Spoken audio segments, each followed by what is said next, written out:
विधानसभा में डॉक्टर राजेंद्र प्रसाद थे, संविधान सभा में डॉक्टर भीमराव अंबेडकर थे। उन्होंने तय किया कि 2 अंतरा इस देश के लिए, राष्ट्रभक्ति के लिए, राष्ट्रगीत के लिए पर्याप्त है।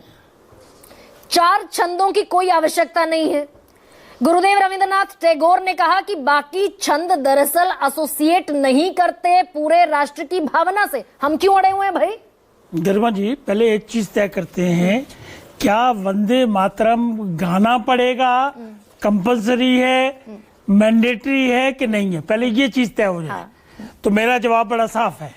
ये जो गवर्नमेंट की गाइडलाइंस हैं, एडवाइजरी हैं, इंस्ट्रक्शंस हैं, इसमें प्लेड होगा। आपको गाना नहीं है, गाओ ना गाओ आपकी मर्जी, आप मुंह बंद करके खड़े हो जाइए। हाँ, रिस्पेक्ट शो करनी है आप। एक तो ये चीज समझो। पहले योगी आदित्यनाथ का नहीं, हम योगी की बात योगी कौन है? एक सेकंड, ये गाइडलाइंस हैं, प्लीज। नहीं, योगी कौन है? आई एम नॉट कंसर्न, पहले इसकी बात करते हैं। आप योगी से कंसर्न नहीं है। एक सूबे के गवर्नमेंट ऑफ इंडिया बड़ी है या योगी बड़े हैं? संविधान की शपथ ली है ना योगी आदित्यनाथ ने। ये गवर्नमेंट ऑफ इंडिया की गाइडलाइंस है कि नहीं है?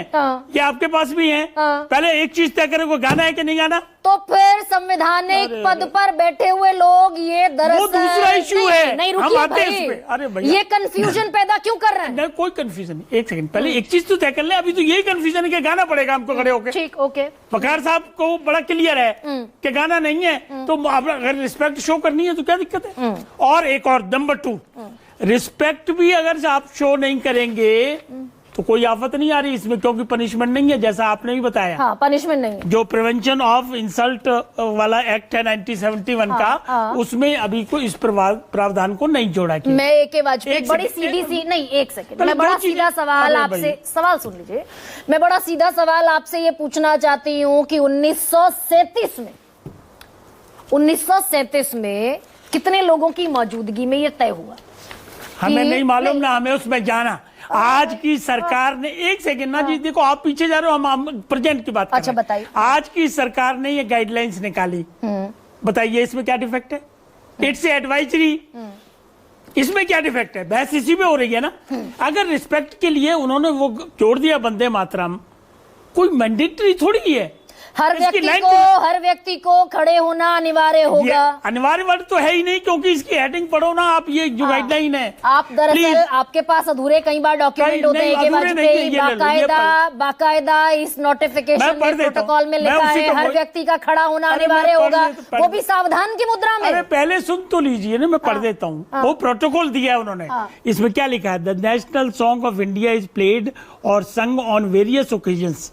The following instructions are being issued for general information and guidance on the official version. Guidance है सरकार के लिए, जो डिपार्टमेंट्स है, और बाकी जनरल इंफॉर्मेशन है। इससे ज्यादा जनरल इंफॉर्मेशन में एक बड़ा महत्वपूर्ण पॉइंट ये है कि सबको सावधान की मुद्रा में खड़े होना अनिवार्य होगा। अब वो उन्होंने प्रोटोकॉल उसका दिखाया है कि भाई कैसे करना। उसमें ये भी लिखा है कितना ड्रम बचाओगे, कितने ड्रम में कितनी वॉल्यूम पे बचाओगे, ये सब प्रोटोकॉल डिसाइड किया। तो दरअसल वाजपेयी, एक सेकंड, अब आप तो कह रहे हैं आपको नहीं पता, और मैं कह रही हूँ मुझे पता है। क्या?